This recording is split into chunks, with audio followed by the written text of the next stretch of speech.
Live. Thank you. Go ahead, please, SÍmõn. Sure, absolutely. Thanks very much, Linda, for not only setting this up, doing the live during a Mercury retrograde, but also, everything that you've done in terms of supporting me, being able to get this to be available to community. It was an interesting way to come to understand why I would do a live, just talking about evolutionary astrology and particularly questions around EA, and it sparked something that I feel is really important when people come into the evolutionary astrology community. For those that have been in for a little bit of a while and are discovering themselves, my experience is what I really want to share today, of my own journey through exploring evolutionary astrology, what it means to me personally, and how that can, in some sense, provide navigation for those that are moving through the cycles of their own development. So one thing, or a couple of things that I feel are important as guiding posts for those that are, like I said, just getting into EA or are in the process of learning. So I'm primarily looking at EA from the perspective of Jeffrey Wolf Green, and the foundation for EA, as I took in Jeffrey, as I understood what he was trying to illustrate using astrology, was that we as human beings have this incarnation, right? And this incarnation, whether you see it as multiple stories existing over many timelines or just one timeline, whatever your preference, it's not important. But we have this desire nature that's within us. And this desire nature at a very deep level, a very, very deep level, moves us in a direction. And it manifests itself in our human condition as attraction, as the exact word desire. And Jeffrey used to talk a lot about, when he used to teach about Pluto, particularly, he would look at Pluto as the nature of desire. Whenever he spoke about it, he would always reference that to try and understand the soul, in different religions, different ways in which we would come to understand the soul, there would be a similarity, like a universal truth. And that, or one of them at least, was that it was something that we couldn't really define completely, but we all seem to, on some level, or all these types of cosmologies came to some similar understanding about its essence. So to really define the nature of desire is something that we could use to connect to the essence of the soul in some sense, but it is not actually, right? And so the core of evolutionary astrology is the realization that there's this deep driving force that exists within our unconscious. And this driving force, represented by Pluto in the birth chart, is seen as this core focus point that initiates lifetimes. And we can see this as desire.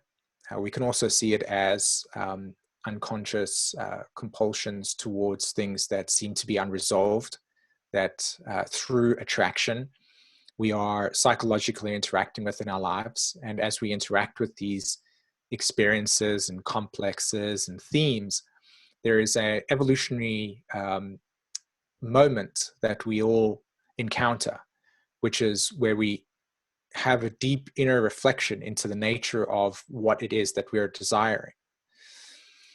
And so through this relationship of deep inner reflection and the question, why is this taking place? Why the attraction? Why the desire? And the contemplation that arises out of it, do we come to a place within inside of ourselves of, not to use the word deeper again, but really to a deeper place within inside of ourselves that understands that the nature of our existence is far more, not complex, but far more, you know, there's something beyond just this physical sense of identity that we have. And so as we contemplate this, as we form this deep relationship to this experience of Pluto, soul, essence, we understand that through these unresolved dynamics, through these desires, there is a purpose, in a sense, that when we adjust our sense of identity to, which is this conscious sense of self, which we would define as the ego, or to define as our persona, or persona, as it were, that this persona ego structure is moving in a trajectory. And this nature, this Plutonian nature, and the facilitation of our sense of identity and the alignment of that is what I consider and understand EA to be at its most core level.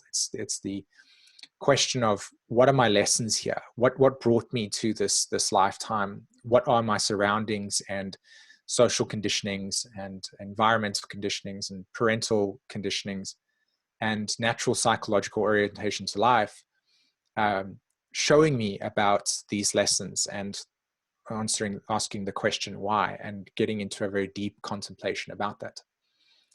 So to me, to truly practice evolutionary astrology is to realize this very deep process that is emerging within us, that is present with all of us, and is wanting to speak to us. It wants to speak to our awake self. And the more that we cultivate the relationship to this deeper unconscious space within us, the more we are able to understand the nature of our existence. And so EA provides a tool, or at least the astrology is a lens that provides us with the opportunity to go from the physical sense of identity that we have and appearance and the senses to this deeper realm. So it's like almost like a portal into a realm that's beyond this over here, that is still part of this realm. And it's a vehicle. So EA to me is a very deep spiritual practice. It's a lifelong commitment. And I think this is really important for a lot of people that are coming into EA that are curious about it, that it's not like astrology in the sense that it's a personality trait description. You're learning a little bit about yourself. My experience of it is that it is a lifelong commitment to a healing journey. And that's primarily what I'm actually wanting to say in my conversation today, as you hear my enthusiasm, or you hear the value ultimately that I actually feel towards it because of my own relationship to what it has transmuted inside of me. And for probably anybody that has actually come into contact with this material in the way that it was, from my view at least, originally wanted to be laid out, which is this healing mechanism that could allow us to make sense of things at a deeper level. And so the first, I would say, guiding tool, lesson, thing that you need to integrate when you really want to see EA perform magic is your relationship to what it actually means to you. And for most of us, I think that can come through an experience of insight, an experience of recognition or realization that something that we've always known within ourselves, we may carry a certain sense about things that we've never been able to articulate or express to people. And so because of that, somebody that has this opportunity to talk about evolutionary astrology to you and reads your chart and says, oh, you know, yeah, you have this Pluto in this 11th house here. And it seems to me that you could come into contact with a lot of group dynamics where one of your deepest fears is around actualization within the group. And you can watch the person be taken back by this insight that seems to just cut straight to the core of yourself, that, you know, touches something deeper than just the superficial. And so when coming into contact with EA and understanding the value that it holds for you as you orientate your sense of self towards it, then it really, really can be an incredibly powerful tool to use, an incredible piece of knowledge that, when respected correctly, is immensely transformative. And commitment is, I would say, at the core of it. The commitment to the experience of realizing that there are going to be things that you're going to uncover about your nature that you may have not wanted to face, which is, again, a Pluto theme. And that's why I think Pluto, is very much Pluto and Jupiter, or Pluto and Sagittarius, in my view, is very much the theme of evolutionary astrology, because it's deeply confrontational. It asks you to really see parts of yourself that you, like I said, you don't want to maybe face, that you didn't even know existed, and now all of a sudden it's there, and you're processing through really, really deep emotional memory, which will naturally occur when you enter a relationship to this material, because it will bring to the surface things that you may have not chosen to feel was the right thing to deal with. I've been there. I've unearthed trauma inside of myself that at the time I thought was, probably something that was just simple, but really actually was very complicated. So there is a kind of relationship to this material that also needs to have an incredible amount of respect in terms of what you're actually uncovering about yourself and your own emotional archaeology. And so I want to open up with that, because I think it is a wise place to all spend time contemplating what it actually means for you personally. And I think that will be a really profound foundation for you to allow this material to actually work for you. I remember quite often when I was teaching EA classes, I'd say to the students, one of the things that you have to know about, and this is something that obviously applies to everybody that's studying EA at the moment, that wants to use this as a tool for consultation for others, is that I've never experienced evolutionary astrology not do the work for you. It's always actually doing the work for you if you consistently keep learning and relearning and learning and relearning the foundations of this material in a very, very committed way. Again, every time you think you know something about Sagittarius, there's always something more to explore, right? Sag. And I think that's a very healthy psychological attitude to take towards this material, is that never ever feel that you are content with what you think you know about this, because there is always more to explore. And what that promotes is the ability to consistently keep sharpening your skill set, tools, intuitive nature around this material, but also to see that this material already does all the work for you. What you want to actually harness is your individual relationship to how you present this material, not only in your own personal life, but also towards how that's going to impact the other person. And we all have a very deep, unique way of expressing EA. It's not going to be the same for everybody.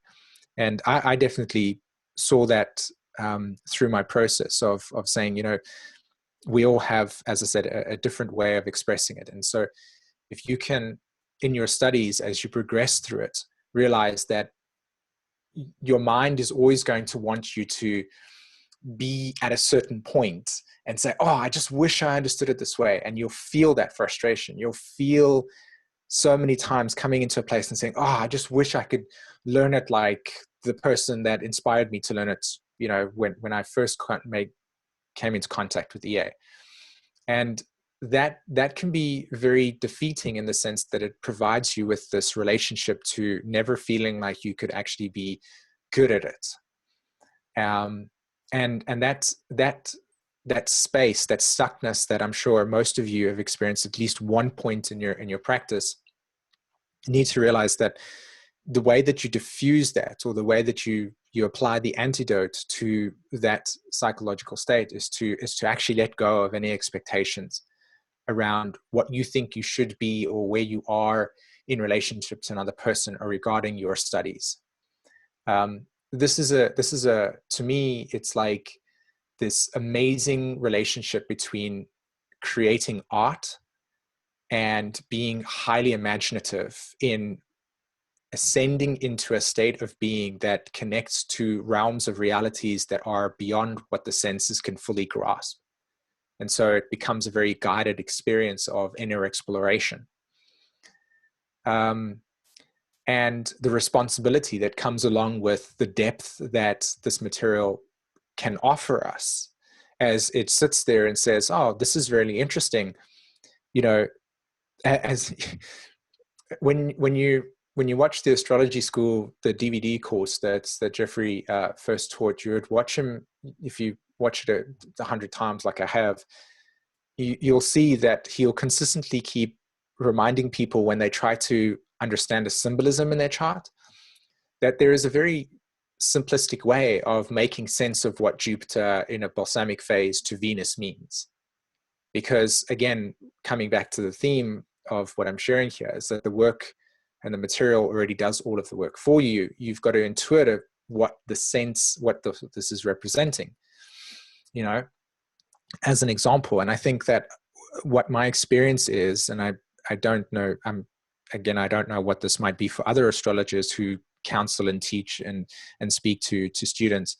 But what I notice frequently is a lot of self-doubt around the not maybe getting confused around so many of the aspects, or what does that mean, or what does this mean? And what I notice is that there is a kind of foundation that needs to be laid where the essence of the 12 archetypes themselves, the foundation for the 12 signs and the evolutionary progression from Aries all the way to Pisces, is not like really, really, really deeply understood. And so therefore, when there is an archetypal synthesis of, say, Pluto in the first house in the sign Libra, for instance, that the capacity to weave, which is the artistic skill set that you really are actually going to be challenged with as you become a evolutionary astrology at a caliber that you feel that you want to be at, which is really archetypal synthesis, that when you do learn those 12 archetypes, and then you do overlay Pluto and then the first house and then the Libra essence, that you extract what potentially could arise from all of those things. And so that you could actually hear the client saying the karmic pattern that would come with a Pluto first house Libra dynamic, which is, I have this emotional paradox between desiring relationship while starting to be alone, and then the guilt that comes with which one should I do, and then I'm influenced by social conditioning and what's the expectation being a Libra theme, social conditioning again coming around with the axis of Cancer Capricorn that's naturally squares the ascendant and the Libra sun on the other side, and then Pluto's compulsion and repulsion. You know, do you see how essential it is to really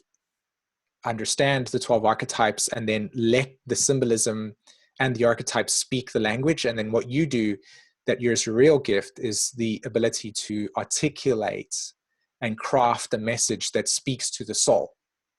And so to me, what really is profound for me is this tool gives you this opportunity to really extract what is arguably on a piece of paper with a bunch of symbols, or on the screen, wherever the chart is representing, to become alive, you know, to animate it, which is this feminine quality, to bring the presence of this chart out there.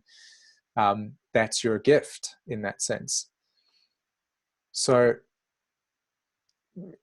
what's interesting is that this information, this feeling, this essence has just arisen out of me as I started talking. So I'm sorry if it's not completely defined and summarized and bullet pointed for most of the Virgo friends out there going, what is this guy talking about? But this is really the intuitive essence of EA to me. And I want to share that, because it's the very state of being that I feel that when you embody within yourself, you actually witness this beautiful magic between your soul, your psyche, your presence, and the other person's curiosity and desire and yearning for depth in themselves. As that we live in a society that doesn't really cultivate that as a sort of basis for every conversation. So in that sense, it's really appealing to me. So I'm going to stop there, because that's my introduction. But I would like to now sort of start this conversation with the questions and go from there. So Monica, I see Linda, she's written over here. She wants to talk about, can I share the idea of insight as letting go, as a letting go of resistance in the context of confronting the fears and then releasing. So should I go ahead and just kind of respond to that if there are any other questions? Yes, Monica was going to have a little chat with you at the same time about this, and here's her chart because it's a personal question. So Perfect. Go ahead, Monica, Perfect. if you would like to clarify your question. Hi. Thank you, Linda. Thank you, SＩmონ. How are you? I just wanted, because I recently heard you talk about insight as something, as a way of like confronting a fear and having the ability to release. And for me, insight has always been more related to what Jung used to call synchronicity, you know, the way that you can find a connection, a meaningful connection between two things, and then find something that you can see and connect to. But I was really taken by listening to what you said about the insight being, you know, the release of something that is a fear that you are confronting at the moment. So I would like you to go deeper into that. Thank you.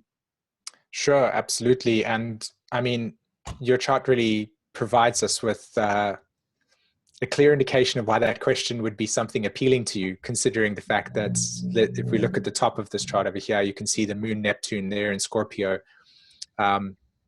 So let's just, I just want to kind of use the chart as a way to amplify how that question could be so meaningful to a soul like this. You've got moon Neptune in a conjunction right at the top of the chart. It's at the midheaven. It's in Scorpio. And if we apply the process of what is called aspects and phases in evolutionary astrology, which is looking at relationships between planets and understanding their evolutionary progression, the moon is in a closing phase or balsamic to Neptune.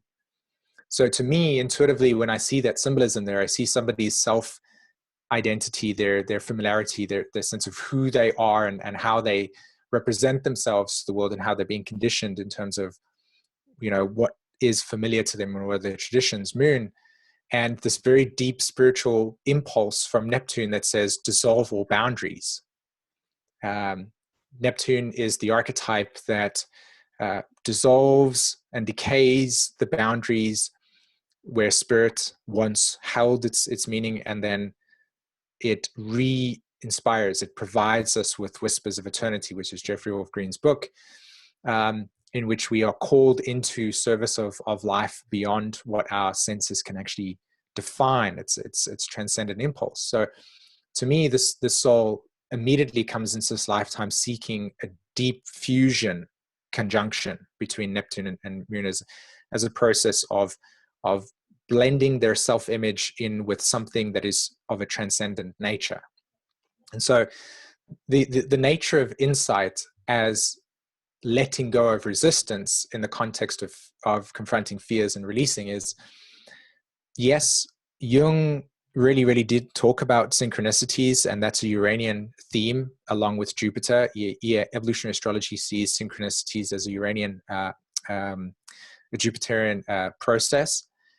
And the way I put it together, and actually my partner Jen had actually brought it to my awareness as she was sharing with it, is that, and let's see if I can kind of put this together. So spiritual transformation occurs through Pluto. Okay, so Pluto in the 8th house, and this soul, the impulse, the Plutonian desire, the unconscious Plutonian desire that is coming into this soul's incarnation, into this life, is speaking to somebody that wants to really confront their own limitations. So why is Pluto or Scorpio relating to confronting limitations? Well, it's actually got to do with the sextile between Scorpio and Capricorn. In the natal chart, Scorpio makes a 60-degree sextile to the sign Capricorn. And those supporting elements speak to the process in our, like, in nature, that a form, Saturn, something that's defined, Saturn, let's say the classic metaphor with metamorphosis itself being the caterpillar. Capricorn would represent something that is defined, Capricorn, caterpillar. It has a specific definition. We interact with it a certain way. Nobody has ever looked at a caterpillar and said, that has really nice wings? Nobody, because it doesn't have any wings. So very specifically, definition and the way that we interact with something that's defined allows us to create a sense of connection to it, an emotional connection to something. And we use that emotional connection as a self-image, i.e. that image of that caterpillar reflected back to us through its definition allows us to identify what it is, and it also simultaneously tells us what it's not. All right?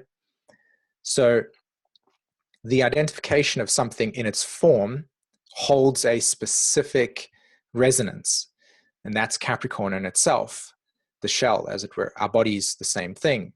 But the relationship to Scorpio, the sextile, is that Scorpio is the impulse that says this no longer has life in it, and so this process now begins to die.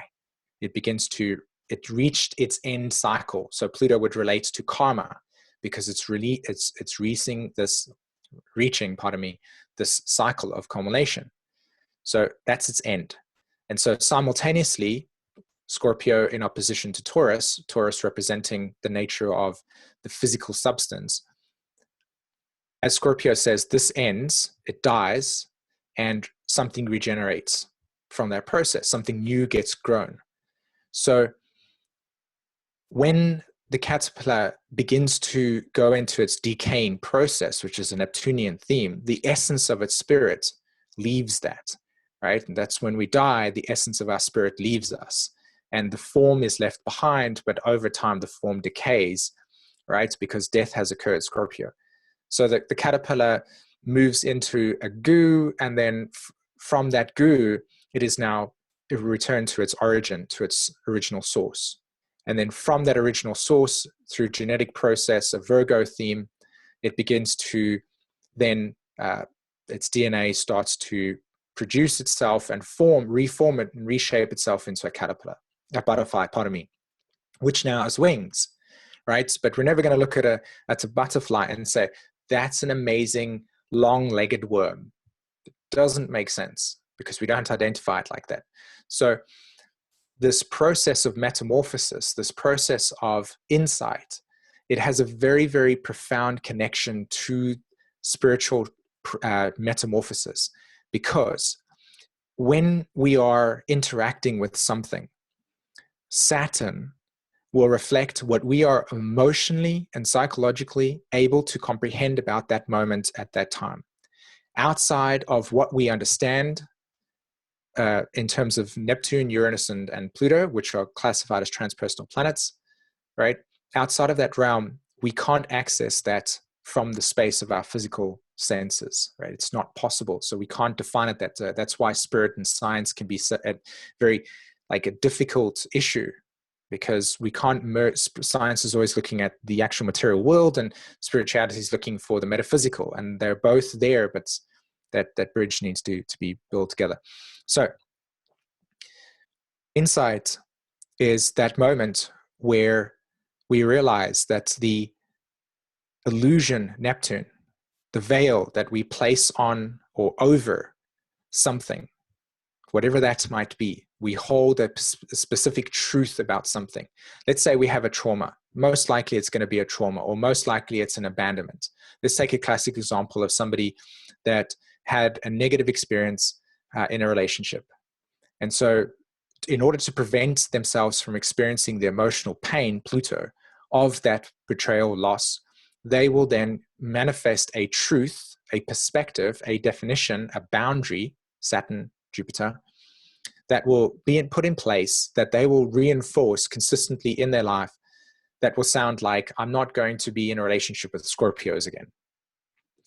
And what generally tends to happen here through this process is we form a shell, and that fear is manifested from our non-desire, or our like not willing to actually access or want to connect with that emotional pain again. It's like a defense mechanism, right? So when we hit that resistance part, when we hit that point in our experience that prevents us from having a relationship with somebody that could be perfect for us or amazing to us, but because they're Scorpio and we had a bad experience with Scorpio, we stop ourselves from engaging in something. And so therefore we prevent what could potentially be amazing to us. And so the nature of insight within the context of this conversation in the new moon or the full moon video that you're referring to is that when we take an awareness of something, and that awareness is existing outside the frame of Saturn, it's not in our world, so it's not available to us. But we can have a shift, a Jupiterian synchronicity that awakens a Uranian moment of fracturing that Saturn boundary. And a glimmer of insight could seep through that crack in the Saturnian boundary that then, as it creeps into ourself, begins to mutate. It begins to form or gestate into ourselves, to eventually at some point we have what is called a Uranian moment, aha. And it's in that Uranian moment do we come to see that some sense of identity or structure or form that we have held in place to prevent us from interacting with the deeper realms of Uranus, Neptune, and Pluto, because they are very unconscious and very overwhelming to the psyche, or at least to the ego. When that crack happens and that information comes through, it illuminates. And as we illuminate, we see beyond our limitations. So in order for us to then allow for that insight to be coming into, or for that insight to mutate, we have to realize that there is a specific defense or structure in place that is preventing us from seeing beyond that. So insight in the context of this conversation, Monica, is the realization of a transcendent impulse and the letting go of something that you've put in place in order to prevent you from seeing what was always been there.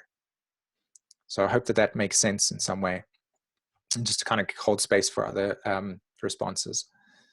Unbelievable. Thank you very much. Thank you very much.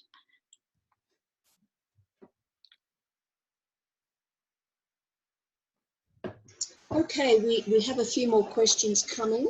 Oh, awesome.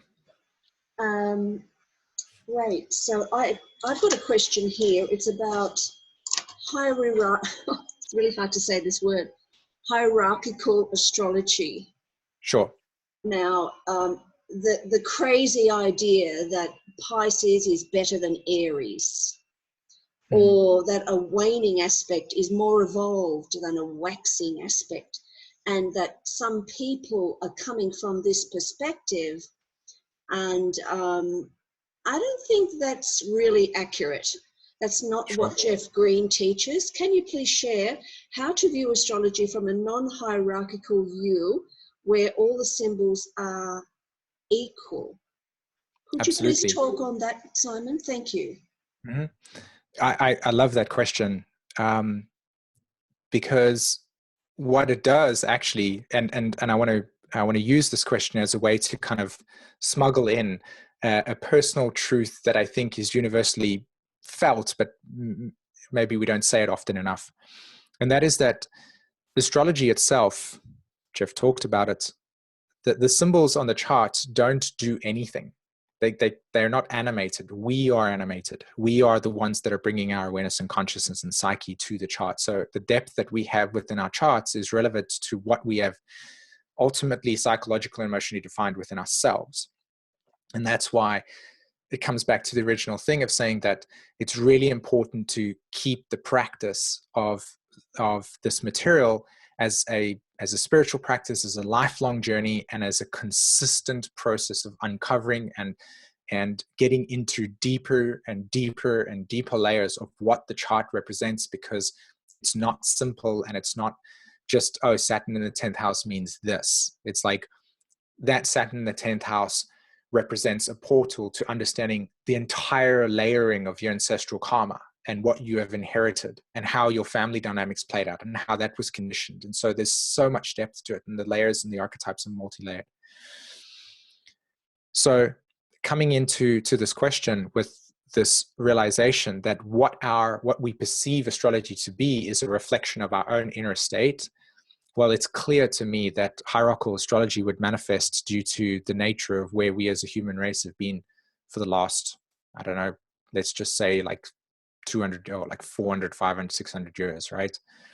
A lot more, but I'm just going to keep it very simple there.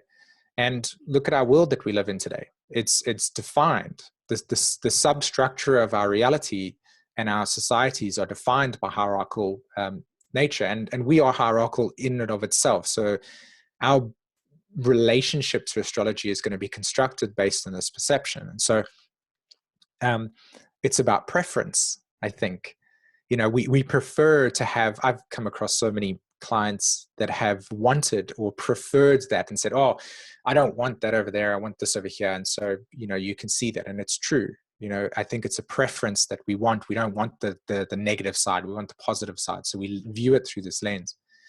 And what that does to us is it limits our capacity to understand the depth of what it actually means to be human, experiencing life in its own natural law, which is that life is an unfolding process of fractals and, you know, timelines that are not the way that we define it through the clock, but more through a process of individuality. And actually, this is so much about what I consider to be this full moon about. It's the realization you asked earlier, Linda, about Saturn-Pluto balsamic phase conjunction, all right, in Capricorn. And, you know, this speaks to a relationship to understanding time in an older sense, or in the old paradigm of something that's very linear, something that operates through Monday, Tuesday, Wednesday, Thursday. We interact with the societal construct of this being the case. So why would we see the astrology chart as something other than just a very linear process? And there's an element to that because in the 3D world, that's how it is. But it's not. Life is not operating that way, and the soul is definitely not operating that way. So the first caution that we should be aware of is our own psychological disposition to how we perceive these planets. And this question raises such a beautiful opportunity to say that life is not operating through this lens. It's multi-layered, it's multi-dimensional.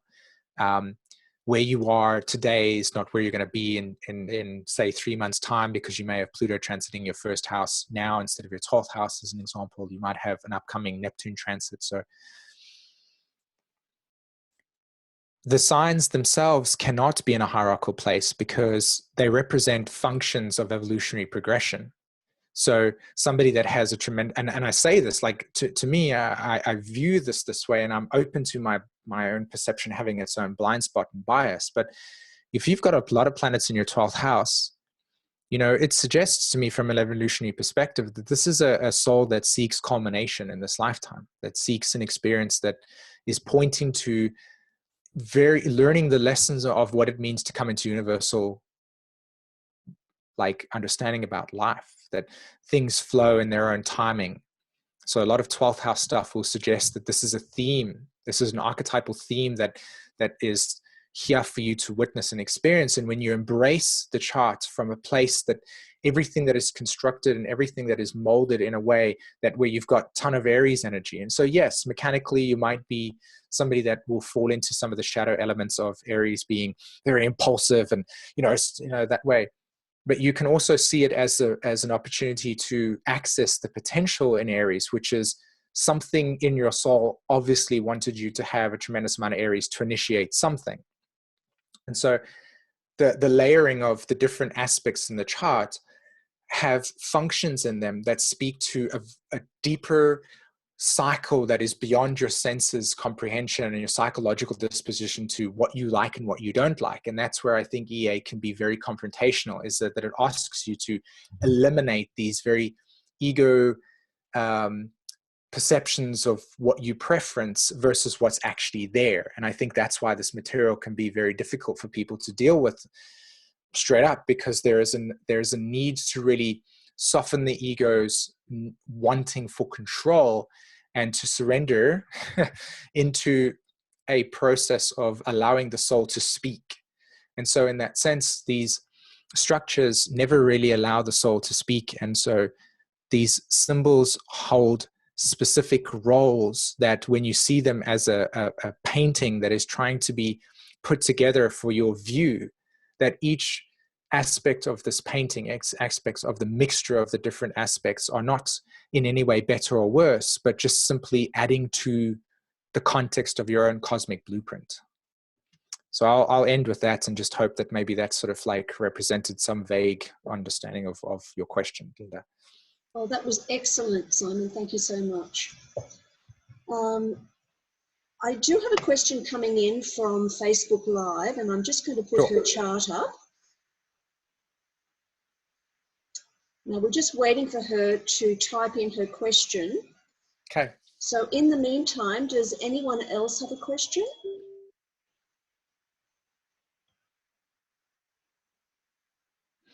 I have a question. Sure. How is since when there's a planet conjunct Pluto, Okay. it seems like since the conjunction is emerging, even though of course the new phase is more of an Aries energy in the Sure. balsamic is Pisces, but they're still emerging there because that planet is connected to Pluto. But I don't often see it when we're talking, about a person's chart who happens to have a conjunction to Pluto. I don't see that planet talked about very much. Well, I have Pluto conjunct the Sun and Mercury. Literally, my Mercury and Pluto are literally they're exact, like to the second. And this is a really fascinating question to me because it opens up a dialogue that I've been having recently and actually preparing a video for, which is like in you're talking about Pluto over here, any planet for that matter.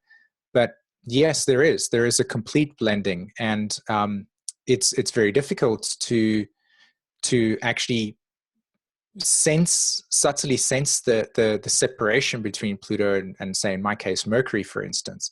But what I probably want to kind of ask back to you, Wanda, is that are you saying that the emphasis of Mercury is not really amplified within a conversation, or is it that the essence of that planet is kind of swamped because of Pluto? Or is it? Yeah, it's like when I see chart delineations and we go through the Pluto paradigm, we'll talk about, I've seen it talked about all of the planets except that planet that's conjunct Pluto. And I'm like, well, when are we going to get back to that planet that's conjunct Pluto? Because since there's a merging of that energy, I would think that it's very emphasized since it is conjunct Pluto, and Pluto being the soul.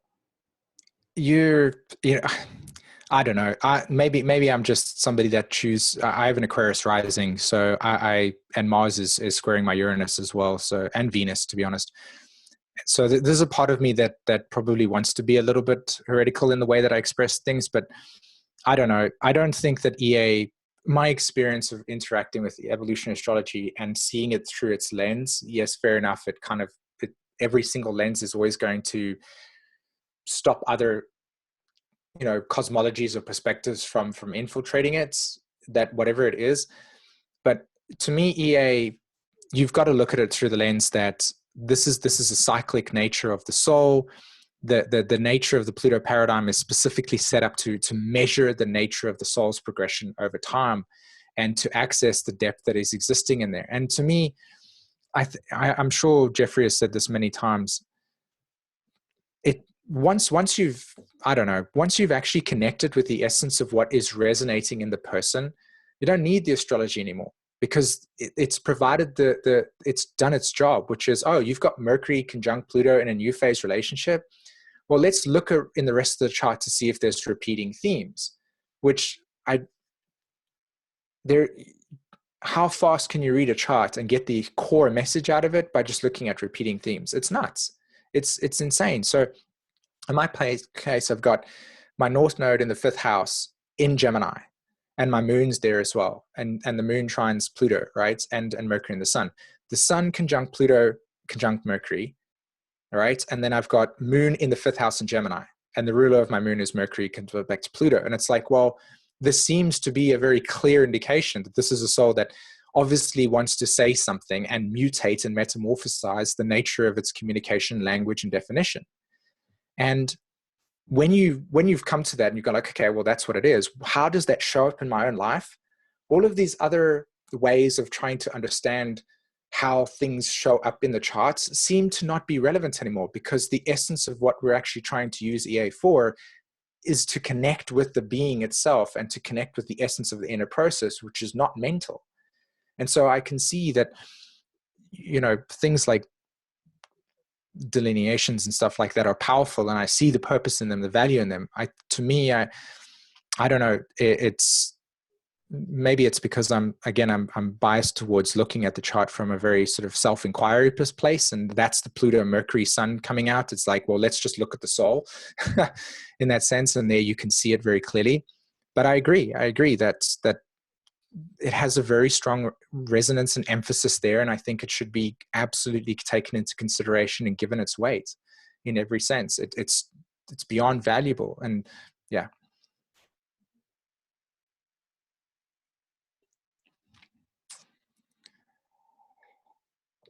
Okay. Okay, SＩmონ. Yeah. Are you okay? Getting tired? No, I'm good. You're I okay, love this fantastic. So we don't have a meeting after yours. So if you like, this one can be open-ended, but just let us know when you would like to wind down. Here we have a question from Aktara. Okay. It's about the transits. She's been having a very hard time for 6 months. She would like you to please look at Saturn, which is moving through her 10th house. And she tells us that her home situation is very messy and very unstable. Any words of advice? So a home situation is messy and unstable, and Saturn's transiting through the 10th house. Yes, I can see that. Actually, it sort of moved into the 11th there as well for some time. So 6 months, you say? Yes. Okay.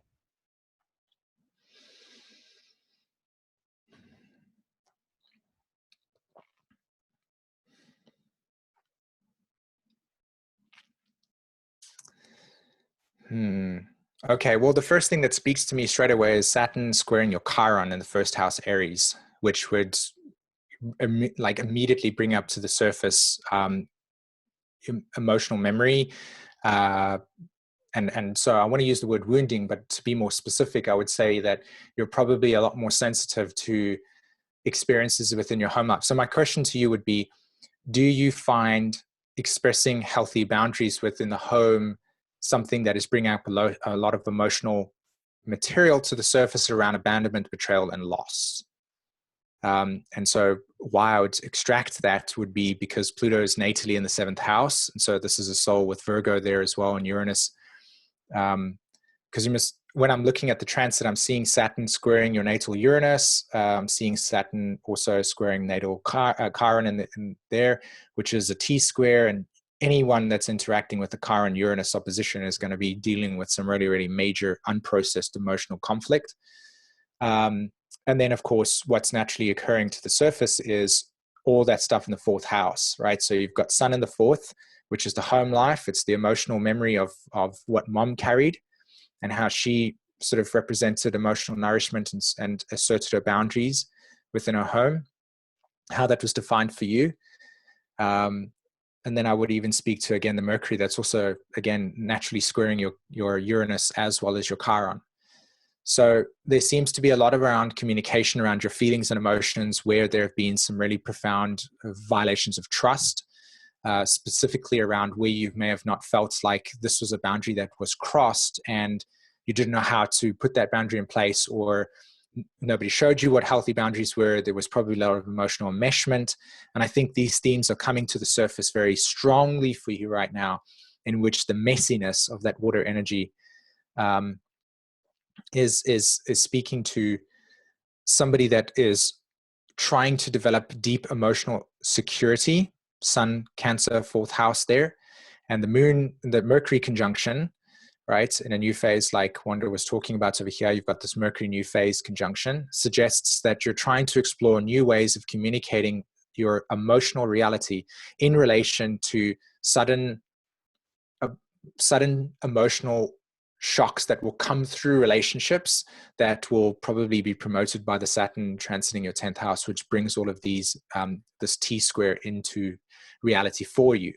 And I would probably say to you that to me, it feels like Mars in your 12th house in Aquarius, that's the ruler of your Chiron there as well, is speaking to somebody that may have not actually felt that their sense of like defining their boundary, asserting themselves, has really had any impact, because there's a kind of Uranian energy of trauma there, like, you know, fragmentation. You might have, people have probably told you to shut up, or that this wasn't okay, or the other way around, where you've exerted yourself and then there was just abandonment. And then that abandonment created this psychological experience of pain.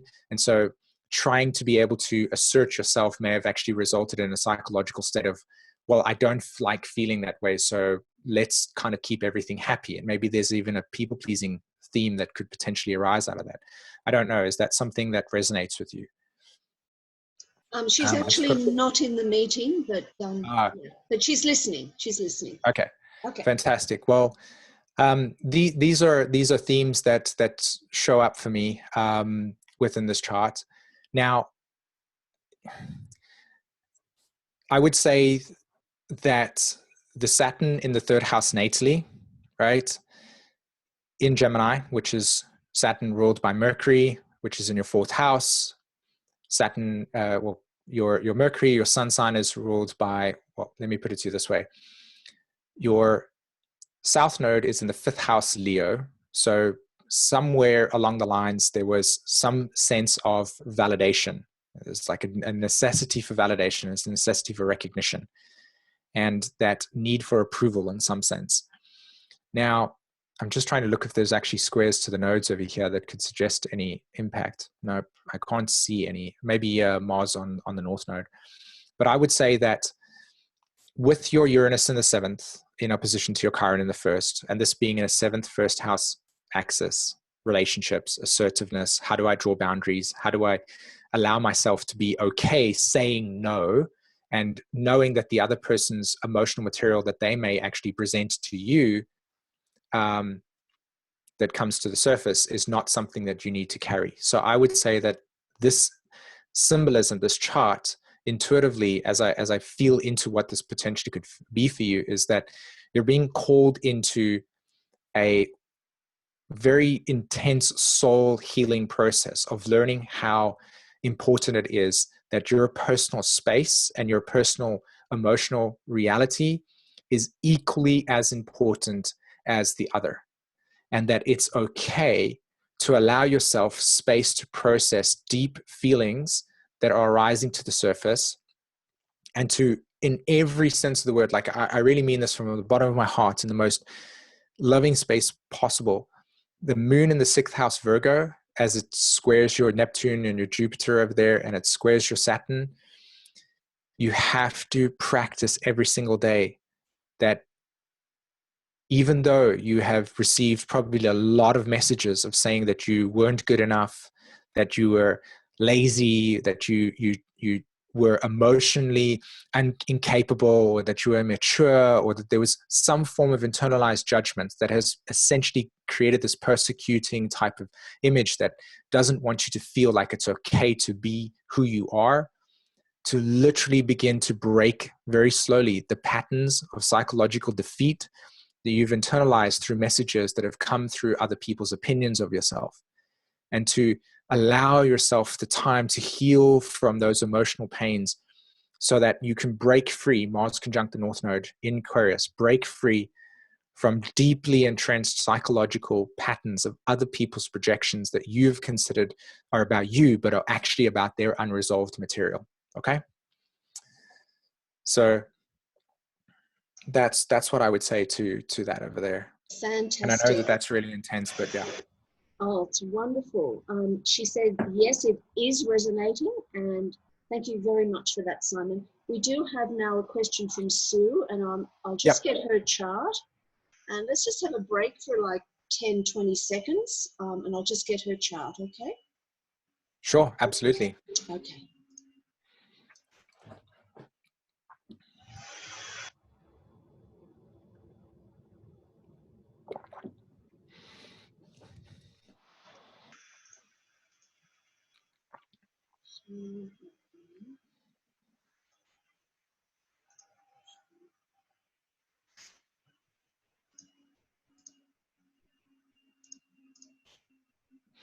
Okay, Sue, go ahead. Okay. Is that me up there? I can hear you clearly. Okay, but that's not my chart. Oh That's a no, different Sue. and we've got another Sue. Okay, which Sue? Oh, talk to me in the chat, please, Sue, because I've got you mixed up with another Sue. Yeah, that's So- me. I know. Sue, do we have your chart, the other Sue? I sent it with my first comment. Oh dear, you mean you sent me your birth data? Yes. Okay, I will need time to draw that up. But Okay. so just give us a bit of time to do that. Does anyone else have a question here? Sue, do you have a question, seeing that we have your chart up on the screen? Oh, that's Sue, right. The other one. No? No. Okay. I could start because it's sort of visually easy to visualize this, and you'll see my chart in a moment. I have Jupiter, Pluto conjunct the MC. Okay. Square in and Pluto's in Leo, Jupiter's on the Virgo side, and Saturn is in Scorpio in the first house, square to that conjunction. And I have spent a lot of my life not out in the world, and I could never understand with astrology why I wasn't sort of ruling the world until I encountered evolutionary astrology, because it talked about the Pluto polarity point. And as soon as I watched a video about that, and being in my fourth house, and I'm a Cancer, and I have Moon conjunct the North Node. So I just wanted to sort of speak to that configuration in terms of, I've never had a career, I raised children, I've always worked, but it's just sort of a bit of a sore point, I would say, in my chart, because I have this drive to do something of value and importance, but it hasn't manifested. First question is, did you ever get any appraisal growing up that you could believe in something more than just what life was at the time? In other words, were you ever encouraged to do a Jupiterian type of vision by seeing the stars or seeing potential, that your dreams could be met and this is how you could manifest them, and if you really committed to these things and gave it your due diligence, that you would you would actually feel a sense of Plutonian commitment to pursuing a path that was what your inner child wanted? Now, I know that, sort of what I'm trying to imagine over here, that the imagery that comes to me is being guided to really cultivate that Jupiter essence of expansion, of wonder, of what is that, but as a child, as growing up. And so that would then manifest itself and cultivate itself as an adult into your growing life as somebody that had a vision that wanted to change the world, that then became manifested with Saturn. So just thoughts. Yes and no. The Saturn in the first house and Scorpio, there's trauma and abuse issues. So emotionally, there was a sense of trauma and not being visible, alcoholic parents, all sorts of things. Sure. But spiritually, I was funded to go to art school. I studied art. My family has quite a strong, my dad has a lot of Sag and Jupiter. So I have had a lot of adventures and a lot of very Jupiter type experiences in my life, and I am very philosophically based. So I have that North Node in Sag. So on one hand, I've had great adventures. I just haven't had a career, and I haven't made much money. Luckily, with Venus in the 8th house, people seem to give me money a lot, so I've been okay. But I have this drive, and I was ill for a lot of years, so I wasn't able to work or do anything. Well, I like this chart because it gives me an opportunity to talk about phasal relationships between planets and stuff. One thing that speaks to me very strongly is the amount of new phase energy that's in your chart. So if I look at Pluto in relationship to Jupiter, this is new phase energy, suggesting that, what this philosophy or truth is that you're here to like broadly expand into the world and define yourself through. It's not something that has matured into anything other than, I have, what could this possibly be? And that's why I think the South Node of Mercury on a Jupiter and Gemini theme there, and this kind of comes back to the question that Linda was talking about with hierarchical astrology. What if you're in a state of complete new discovery?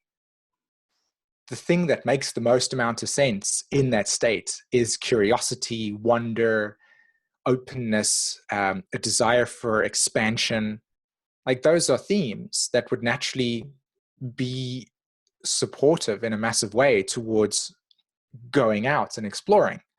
So here you have Jupiter in a new phase relationship to Pluto, and it suggests to me very deeply that Pluto is saying that there is a deep commitment, Plutonian process of metamorphosis around your inner truth, right? The vision that you have about life. Because the nature of the phasal relationship, it's not something that says, oh, I know what it is. It's, well, I don't actually know what it is, which is a very healthy psychological state to actually have. And well, I should actually try the impulses that come into my life around what my curiosity brings me. This is this 8th house Venus Mercury theme. So when we're looking at this, the soul is speaking to us by saying, the deeper you investigate your curiosity and value those, Venus in the 8th house Gemini, you'll actually find that there are things to discover about reality that you may have not known. And that's the Pluto really trying to metamorphosize that Jupiter complex there. Now, the interesting thing is both those planets are in the 10th house. Now, 10th house energy is an archetypal form of how we actually structure and give direction to things, and how we allow the unfolding of this natural structure to exist for us in its own time. So there's a definition here. There's a very strong purpose of lifetime commitment towards what that is going to be. It's Jupiter. And then you look at the 9th house and you're like, wow, okay, that's interesting. Pluto conjunct Jupiter in a new phase. Then you've got Uranus, Sun, and Mercury all in the 9th house, right? And you're like, oh, okay, 9th house theme again, repeating theme. And what strikes me really interestingly is that the Sun is conjunct Uranus in this process. So immediately the Sun's pointing in this flashlight and saying, hey, by the way, your Uranian impulses, your Uranian insights, you're not here to follow the consensus. You're not here to go, oh, that's an interesting philosophy, I'll just follow that. It's here to go, oh, I'm going to try this out. Now I'm bored. Okay, I'm going to try this out, and okay, now I'm bored. All right, and then the Sun's like, are you paying attention to this consistent necessity of breaking out of the shell that once had meaning and purpose and cosmology like structure? And then the pulse says, okay, I got to do something about it. I'm going crazy. Like I got to change the pattern. So to me, I see the soul that is really wanting to experience a life of so much curiosity and interest that to the consensus world, it looks like somebody that has zero commitment. Because commitment to you, or at least as I interpret this chart, especially if you look at the fact that Saturn's retrograde pointing to Uranus, Saturn retrograde in astrology in EA is we always have to look to Uranus to tell us what that Saturn retrograde is trying to do. And so while there's another repeating theme, Saturn squaring Pluto, Saturn's in Scorpio, Saturn squaring your Jupiter. So there's a kind of progression in your life of defining what this is for you. But because Saturn's retrograde, it's like, well, I'm not really sure how to put my finger on this. So is this thing, it's like, so this constant, I would say actually anxiety of like really trying to put things into form, and then it just kind of losing its essence and going, okay, now what? Then you have this Neptune in the 12th house in Libra, and it's like you're consistently dissolving the relationship between all of these things that you find fascinating and interesting, but never actually culminate to anything of substance. So there's a kind of potential here for a persecution around from society, or an internalized idea that you're failing at everything because you never commit to something for a long period of time, because really your curiosity is kind of trying to burst through saying, try this out, what do you learn? So I would actually argue on some level that this Chiron opposed Uranus in your 9th and 3rd house is that you're somebody that has this intense capacity to share so much wisdom and truth about anything. And people can just be like, wow, you can talk to anybody because you know so much. Not in an egotistical sense or an arrogant sense of, oh, I know so much, but it's like, oh, I've actually explored a bunch of those things over there. And did you know kind of attitude? And it's what true. happened? It's true. Right. And so what happens with this new phase relationship between your moon and your Saturn is, well, you're in a kind of state of actually discovery around how you're going to emotionally relate to yourself and your definition and how society sees you. And, you know, there's so much about your zest that wants to be discovered, that the idea or the emphasis on what I'm learning versus what I'm trying to accomplish, if you can switch that, I don't know, it's just like that beautiful trine that sits between your Mars and your Pisces, your moon, and it's actually Mars trining Saturn, pardon me, and all the way up to your sun. And it's like just this profound capacity to invoke spirits in people where they may have lost that sense of wonder. So I would be somebody that would come to you if I was in a state of like, I really don't know what to do with my life. I feel so bored. What is there to do? And you're like, well, have you tried this? Or, you know, you could always, it's like, again, curiosity, wonder, pursuit, seeing beyond the horizons. What's the potential? And living in that kind of very free-spirited way that may not actually agree to what society has defined. And so that maybe is that kind of trauma that exists. Well, that's why I would think you would attract types of parents that with their personalities and archetypal structure, they would actually hold that loosely defining boundary of things so that you could really explore what it meant to be you without really having to be conditioned by a lot of people who told you what was the rigid way of doing things. So yeah. Yes, because of their dysfunction, we were sort of neglected, which allowed a tremendous amount of freedom. And zany enough family that somehow allowed that. What's interesting to me is the illness part, because I think my drive to succeed was so strong. It's almost like that was created to allow me the space, because when I was down, that's when I explored astrology and all sorts of things. So it's it's just that Saturn in the first house is a little bit the bane of my existence, but it's actually provided me, it blocked that drive in a way. And you've described me exactly. And this is what happens all the time. I do provide a lot of counsel to a lot of people. I could actually, my approach to looking at what I would say is blocking you, I would say Saturn is definitely there because of its square to Pluto. However, I would actually see Pluto in the 10th house in conjunct Mars in the 5th in Pisces as the aspect of where, because Pluto in itself in the 10th house, I know it, I have it my own, is that Pluto in the 10th house souls will go, this is what I need to get, this is what I need to get. And they'll like, right to the top, and then just as they're about to reach that success point, like blocked or stopped. And what it's actually trying to do is, well, are you being emotionally authentic with who you are without the social definition of what is the purpose?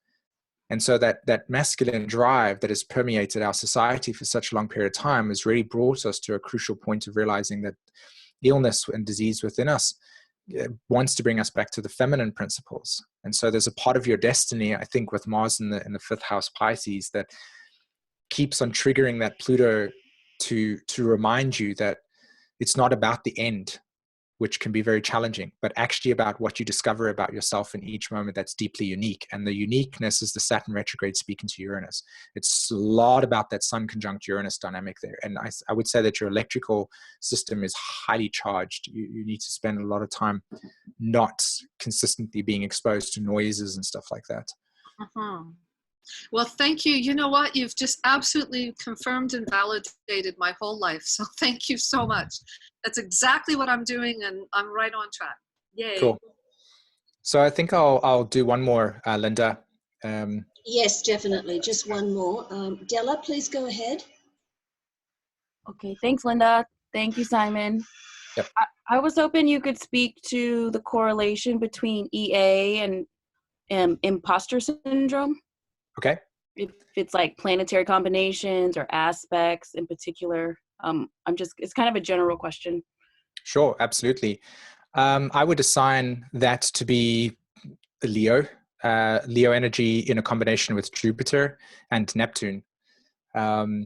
Mainly because of the fact that when you deconstruct the archetype of the imposter, what you're really seeing, from my perspective at least, is that, well, there's a lot of deceit and deception. There's a lot of trickery that is involved because it's essentially trying to manipulate reality, which would then bring in the Scorpio element as well. Manipulate reality in accordance with the reality that the soul wants to define for itself. And I would say that the underlying theme that exists beyond or just beneath that is unresolved trauma around deep unmet needs around validation or recognition. And so there's a kind of masking that leads to a psychological persona of trying to, in a sense, manifest a self-identity that is not able to, or is able to deal with the unresolved material that is existing beneath the surface. So a great example is, if you give me a second, Michael something, in the 1990s, there was a guy that started a .com business, that something or Netscape, Michael something. And he basically started, he was ironically, he was part of the church and a Sagittarius person, where he communicated in very Sagittarius type of ways of convincing and converting. Another Sagittarius theme that's very much associated with it. And I know his name's Michael something, but if you Google imposter Michael in the 90s, Netscape, he created businesses that had no money whatsoever, but then sold. He was the first person to try to sell live streams to companies of sports things, but he didn't have the technology behind it. So he was kind of doing this really, really dodgy material and eventually got caught. But when you look at his story behind the scenes, he changed his name completely. He ran away from his previous life because the unresolved trauma was too much to deal with. And so the ego needed to respond to that in a way that Mike Homer, if is that who it is? Yeah, potentially. So yeah, that's what my response is to that. Well, and there's my chart there. Do you see that in my chart with the sun and the North Node in Leo and then Neptune in the 5th Sagittarius? Well, I would say to you, because I feel that there needs to be a more deeper conversation with the dynamic of what's going on in your environment and stuff, but I would definitely say to you that some aspect of your chart would represent or attract people in which there would be unresolved trauma around themes of validation or not being seen, themes around deep insecurities that leads to a sense of not having any self-worth, and so they're needing to, as a result, manifest a personality that would be in polarity or an opposite to that self-image that is traumatized, ultimately, that is wounded, that is damaged, and that would lead to then a communication and ego developments that would ultimately be of that manipulative, manifesting a reality where it's not real and creates a lot of deception. So Moon in the 8th house in Pisces. I mean, is this something that manifested itself in terms of family members for you, and that created a distorted sense of reality? What? I mean, I could see that when you say that, but like I grew up in a religious family. Mm-hmm. And then like as I grew into an adulthood, I'm not religious, but I still have this family that is. Well, okay, so in EA, what we looked at was what would be called a hiding signature. And I'm not saying that this is, again, very limited amounts of information in terms of getting into this conversation, but hiding signatures could manifest in souls where they are ultimately getting into a family dynamic where I don't know, I get this off feeling that, to me, when you manifested yourself into that family theme, it had a lot to do with the South Node in Aquarius in the 7th, where in order to actually objectify yourself, your difference from your environment, you needed to actually have different cultural and ideological beliefs that then rooted a reality where you actually needed to be different, and that the projections from other people's inability to individuate themselves from their own ideologies would then be projected onto you, and you would carry that unresolved material for others as the black sheep of the family, as an example. And so what I would see here is a potential crisis around having to be something that you're not in order to meet the survival needs of the environment as a child, until eventually at some point you could break out of that and then say, I don't care what you think, this is who I am. And so move on. And I would say that Uranus in the 4th house in Scorpio speaks to a sensitivity around being very confrontational emotionally in the home, and witnessing either other people project their abandonment onto you, or you having to deal with the guilt of other people's or the betrayal, or breaking down traditional family dynamics that are really culturally rooted in your psychological state. So yeah. Thank you. Does that make sense, or resonate on some level, or speak to something? Yeah, it really does. It does. Like, since I've never put it into words like that, it's a lot to think about, but yeah, I can see that. Like, a joke I say is like, I'm going to come out to my family as Buddhist, because then at least gives them something to there we go. That's the for me to be something. Yep. I'm there we go. And they can So leave me I would say that part of your healing mechanism is to really be able to work with some of the fears that you have around rejection and not being seen and then persecuted, and work through that until eventually you come to a point where you're like, you know what, this does not belong to me.